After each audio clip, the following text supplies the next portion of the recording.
안녕하세요. 매일 새로운 사연을 전하는 읽어주는 사연 라디오입니다. 구독과 좋아요, 많은 공유 부탁드립니다. 오늘의 사연 시작하겠습니다.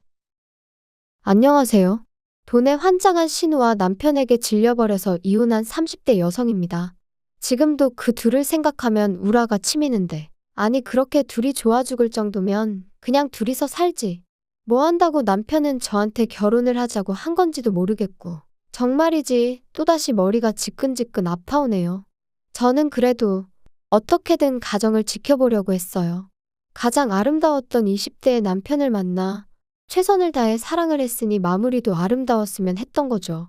비록 왕자와 공주님은 아니었어도 오래오래 행복하게 살고 싶었달까요? 하지만 세상 일 뭐 하나 제 마음대로 되지 않듯 결혼 생활도 별반 다르지 않았어요.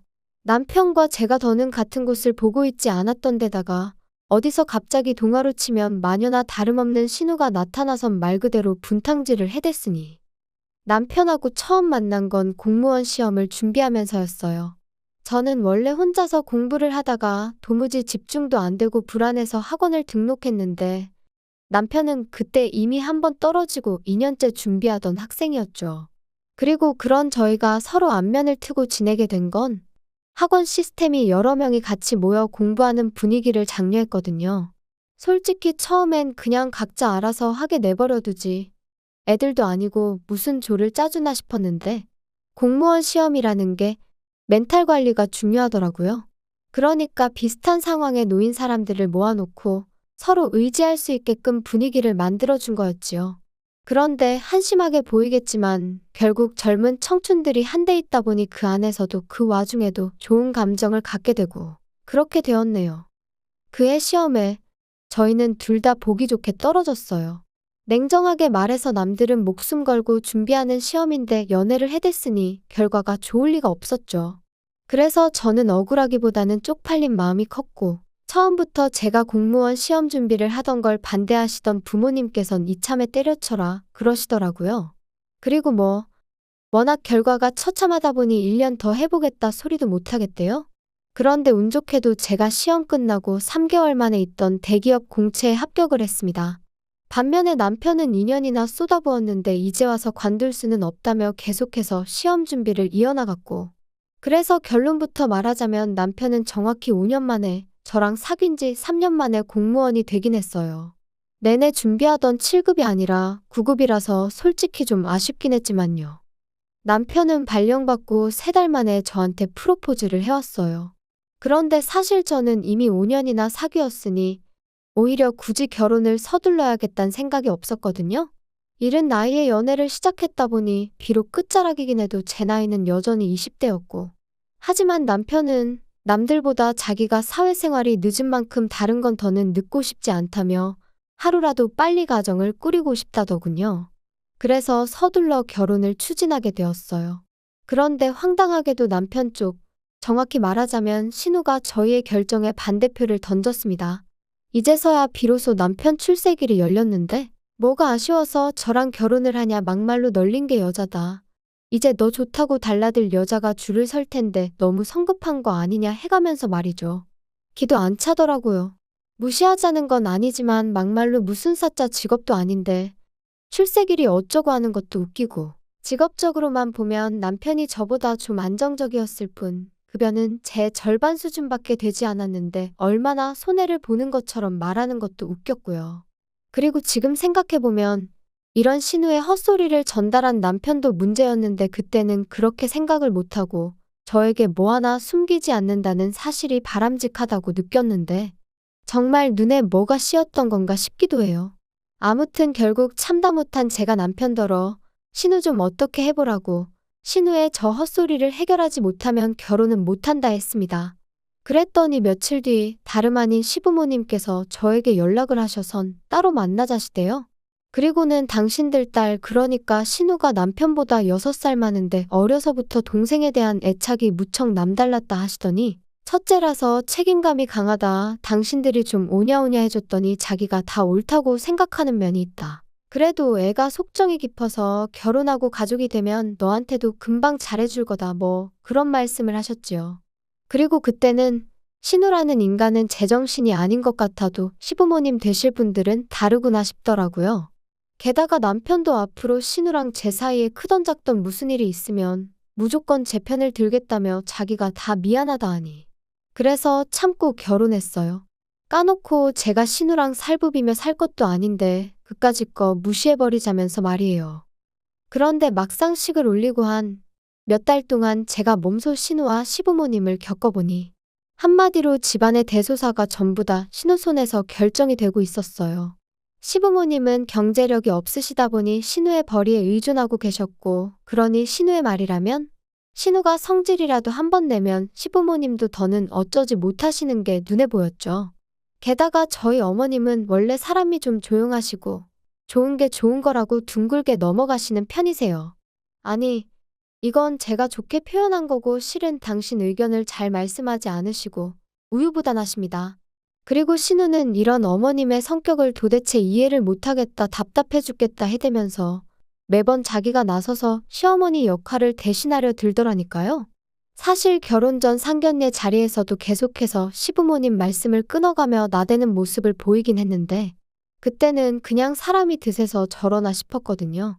근데 그게 아니라 애시당초 신우가 자기 부모님을, 그러니까 시부모님을 엄청 무시하고 있던 거였죠. 한편 제가 결혼하고 얼마 지나지 않아 외국에서 호텔리어를 하던 제 동생이 한국에 돌아왔어요.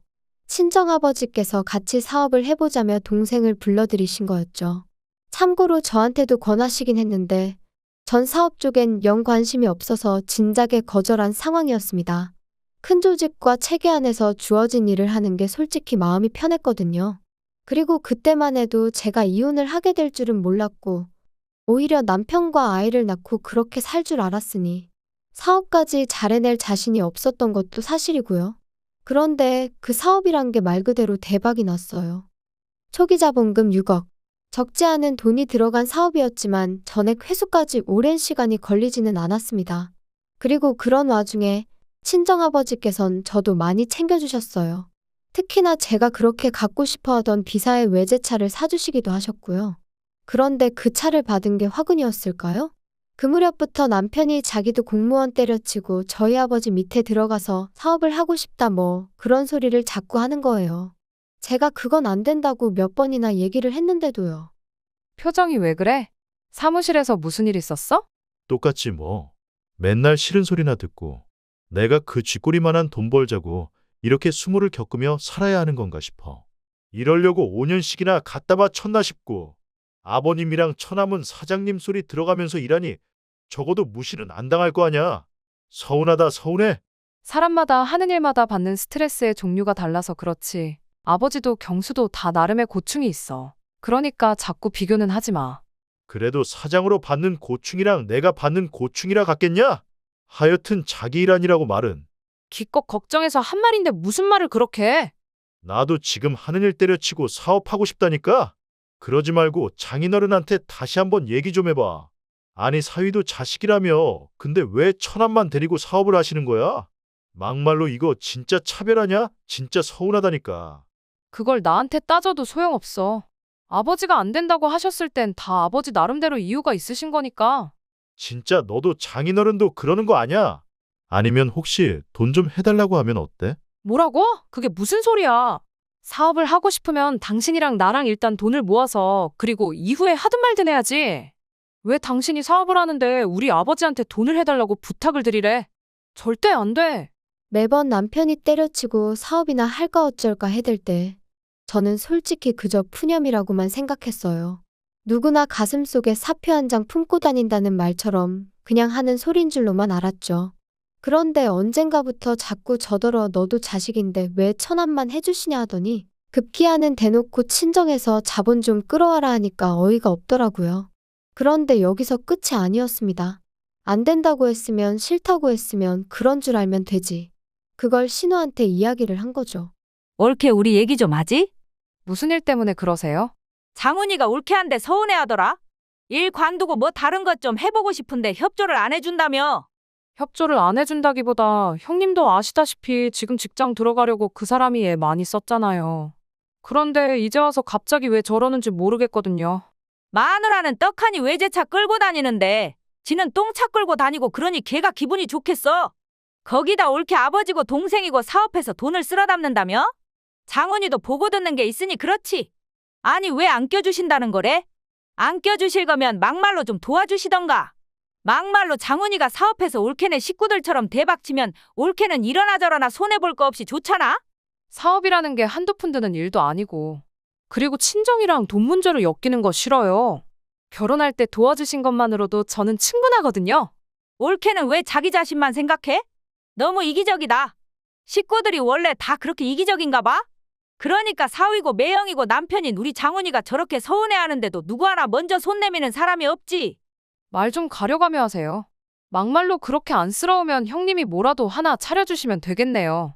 진짜 마누라가 돼서는 내조냐고 하는 건 쥐뿔도 없고 내가 그때 어떻게든 니들 둘이 결혼 못하게 했어야 하는데. 그때도 저는 신우의 그런 폭언이 솔직히 처음도 아니었고 그래서 아주 남매가 쌍으로 난리구나. 별로 개의치 않았어요. 평소에 그렇듯이 이러다 말겠지 했던 거죠. 그런데 어이없게도 신우가 저 몰래 저희 친정아버지한테 연락을 드렸더라고요.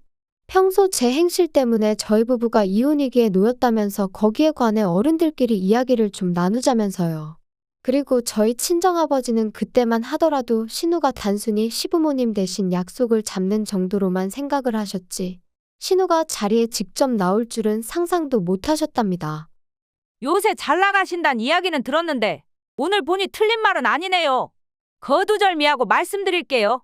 사위도 자식이라는데 너무하신 거 아닌가요? 사위도 자식 맞지요. 하지만 공과 사는 구분해야 하지 않겠습니까? 아드님하고 하시는 사업이 공이고 사위는 살아서 못 껴준다니 지나가던 걔도 들으면 웃겠네요. 말씀을 그런 식으로 하신다니 더 알아듣기 쉽게 말씀을 드려야겠네요. 아들은 아들이기 이전에 사업 파트너로 필요한 역량이 갖춰져 있는 인재입니다. 하지만 사위는 뭘 할 수 있나요? 제가 보기에 사위는 일머리는 어떨지 몰라도 사업을 할 제목은 못 됩니다. 그리고 어째서 사돈아가씨가 나왔습니까? 나랑 만나는 걸 부모님도 아세요? 부모님 뜻이 제 뜻이고 제 뜻이 부모님 뜻이라 생각하시면 되세요. 아무튼 말이 영 통하질 않는 게 올케가 누굴 닮아 저러는지 잘 알겠네요. 그렇게 딸 결혼 생활에 소금을 치셔야겠다니 유감입니다. 아무튼 올케가 이혼녀가 되기라도 하면 사돈어른 때문인 줄 아시면 되고요. 그리고 이렇게 만났으니 하는 말인데 다른 남자들 같으면 5년 동안 만났다는 이유로 결혼 안 해요. 근데 제 동생이요? 애가 워낙 순하고 착하니 그렇게 책임지려고 안 해도 된다. 그 여자애도 즐길 대로 다 즐겼다 말을 해줘도 자기 아니면 안 되는 여자라면서 그렇게 올케랑 결혼한 거예요. 그런데 올케가 해온 게 뭐가 있어요? 아무튼 다들 왜 이렇게 양심이 없는지 몰라. 그리고 저희 아버지께서 그런 신우에게 지금 뭐라고 하는 말씀과 함께 쿵소리가 났고 거기까지가 끝이었습니다. 참고로 저희 아버지께선 사업을 시작하신 이후로 누구를 만나든 그 대화 내용을 저장하셨는데 신우와의 대화도 예외가 아니었지요. 아버지가 신우와 만나던 당시 저는 평소와 다름없이 회사에 출근해 제 일을 하고 있었습니다. 그런데 신우가 전화로 한다는 말이 어디 병원으로 오라며 지금 네 아버지 때문에 내가 이게 무슨 상황이냐고요. 그리고는 온갖 짜증을 냈는데 그때만 하더라도 저는 아버지가 신우와 만나고 있다는 건 상상조차 못했기에 앞뒤 다 잘라먹은 신우의 말이 도무지 이해가 되질 않았어요. 하지만 이해가 되고 안 되고를 떠나 아버지가 병원이라니 바로 어머니와 남편에게 소식을 알리면서 저 또한 불이 나게 회사를 나섰죠. 그리고 이후로 알게 된 건 앞서 언급한 두 사람의 대화 내용과 아버지가 쓰러진 후의 일이었습니다. 신우가 폭언을 퍼부어대자 저희 아버지는 그 자리에서 그만 쓰러지셨고 그 쓰러지신 아버지를 신우는 일으켜 세워드리기는커녕 이제 하다 안 되니까 생쇼를 하냐며 코웃음을 치더랍니다. 그리고는 흔들어 깨우려는 걸 카페 안에 있던 사람들이 그러면 안 된다며 서로 119를 불러라, 물을 가져와라. 뭐 그런 상황 속에서 이제 저희 아버지가 응급실로 이송이 되셨던 거죠. 그리고 그땐 그나마 어쨌든 신우가 바로 옆에 있던 사람이니 같이 구급차에 오르게 된 거였고요. 신우는 병원에 도착한 저를 보더니 자긴 가보겠다며 저희 아버지 때문에 자기 일정이 다 꼬였네 어쩌네. 끝까지 미안하단 말은 없었습니다. 그래도 저는 신우가 저희 아버지를 혼자 병원에 보내지 않았다는 사실 하나로 아무것도 문제 삼지 않으려 했어요. 오히려 혼자 계실 때 쓰러지신 게 아니니 얼마나 다행이냐고 그렇게 생각하며 차라리 고맙다 생각하기로 했었죠. 한편 아버지는 다행히 경미한 뇌졸중이란 판정을 받으시고 집으로 퇴원을 하셨습니다. 병원에서는 당장은 입원까지는 필요치 않고 약만 잘 드시면 금방 좋아지실 거라 하대요. 그리고 1,400만 원이란 제법 큰 액수의 보험금도 받았네요.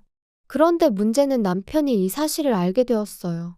보험금을 청구하는 과정에서 아버지 대신 제가 일을 좀 보느라고 몇 가지 서류를 제가 가지고 있었는데 하필이면 그 서류를 남편이 보게 된 거죠. 장인어른 별로 편찮으시지도 않았는데 보험금을 탔어? 땡 잡으셨네. 무슨 말을 그렇게 해? 별로 편찮지도 않으셨다니. 그래도 119까지 타고 병원에 가셔야 했다고. 정말 자기 말할 때 생각 좀 하고 말해. 넌 뭘 또 그렇게 예민을 떠냐? 야, 그건 그렇고 우리 누나한테도 성의 표시는 해야 하는 거 아냐? 성의 표시? 무슨 성의 표시? 병원에 같이 가준 일에 대해서라면 계좌로 20만 원 보내드렸어. 20만 원? 장난하냐? 장인어른 목숨을 구해준 생명의 은인한테? 너는 근데 생명의 은인한테 꼴랑 20만 원을 보내냐? 야, 대단하다 대단해. 생명의 은인이라니 솔직히 너무 오버하는 거 아니야? 막말로 형님 때문에 우리 아버지가 쓰러지신 건 아니고? 그리고 말이 나왔으니 말이지만 형님도 제발 적당히 나서시라 그래. 형님이랑 우리 아버지랑 같이 마주 앉아서 자식의 길을 나눌 그게 되니? 막말로 어머님 아버님이 돌아가신 것도 아니고 멀쩡히 살아계신데. 우리 부모님이 괜찮다는데 네가 뭔 상관이야? 상관 있지. 형님이 우리 아버지한테 맘먹으려 들잖아. 진짜 한번 해보자는 거야? 야, 됐다 됐어. 내가 너랑 무슨 이야기를 하겠냐? 하지만 이후로도 남편의 억지는 계속되었고 저는 도무지 그런 남편을 감당할 수가 없었습니다. 그리고 급기야 남편이 저와 상의도 없이 사표를 냈다는 걸 알게 되었을 땐 정말 망치로 머리를 한 대 아니 10대쯤 맞은 느낌이었죠. 이후로 남편은 내가 이제 백수까지 되었는데 너 나를 그냥 두고만 볼 거냐? 네 아버지한테 뭐라고 말이라도 좀 해보라는 식으로 말 그대로 똥배짱을 부려대기 시작했고요. 하지만 당연히 저는 친정아버지께 그 어떤 말씀도 드리지 않았어요. 아니 오히려 친정아버지가 정 안 되면 회사에 나오라고 해야지 어쩌겠냐 하시는데 그런 말은 절대 꺼내지도 마시라고 제가 말렸네요. 너무 괘씸했거든요. 아니 막말로 사업이 그렇게 하고 싶으면 하다못해 사업계획서라도 작성을 해서 자기 생각을 좀 납득시키려고 한다거나 그런 노력이라도 해야 하는 거 아닌가요? 하지만 남편은 그저 자기가 제 남편이니 저희 부모님이 당연히 자기를 도와주셔야 한다는 아주 뻔뻔한 태도를 고수했어요. 그뿐만이 아닙니다. 신우는 이후로도 말끝마다 누구 덕분에 죽다 살아났는데 고마운 줄도 모른다며 자기가 저희 친정아버지를 열받게 한 이야기는 쏙 빼놓고 친척분들에게 전하 저희 부모님을 완전히 안면몰수 파렴치 안으로 몰고 갔으니 아무리 참으려고 해도 참을 수가 없었어요. 그래서 마지막으로 정말 마지막이란 마음으로 남편에게 형님 정말 너무하신다. 좀 전에는 얼굴도 가물가물한 고모님한테 전화가 걸려왔는데 뭘 하시는 줄 알아? 나더러 그렇게 살지 말래. 형님이 도대체 뭐라고 하셨길래 세상에 결혼식 때 딱 한 번 뵌 고모님이 그런 말씀을 하셔? 당신이 형님한테 제발 좀 그만하라고 말 좀 해. 내가 왜 누나가 누나 입으로 자기가 하고 싶은 말을 한다는데 내가 그걸 어떻게 막냐? 언론의 자유라고 들어본 적 없냐? 그게 지금 말이 된다고 생각하는 거야? 진짜 형님도 당신도 말도 안 되는 억지 좀 제발 그만 써. 남매 아니랄까 봐.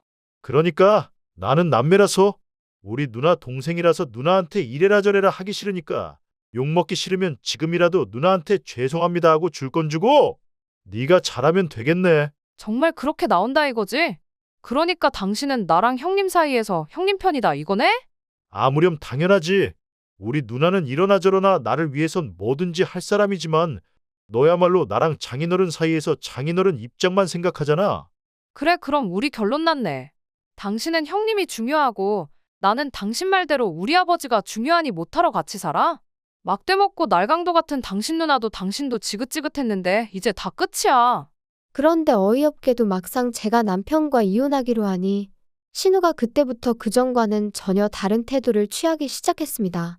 그래도 부부의 인연이라는 게 보통 인연이 아닌 건데 이혼이라니 말도 안 된다면서 저더러 위기를 극복하려고 노력을 해봐야지 그렇게 포기하면 쓰냐대요?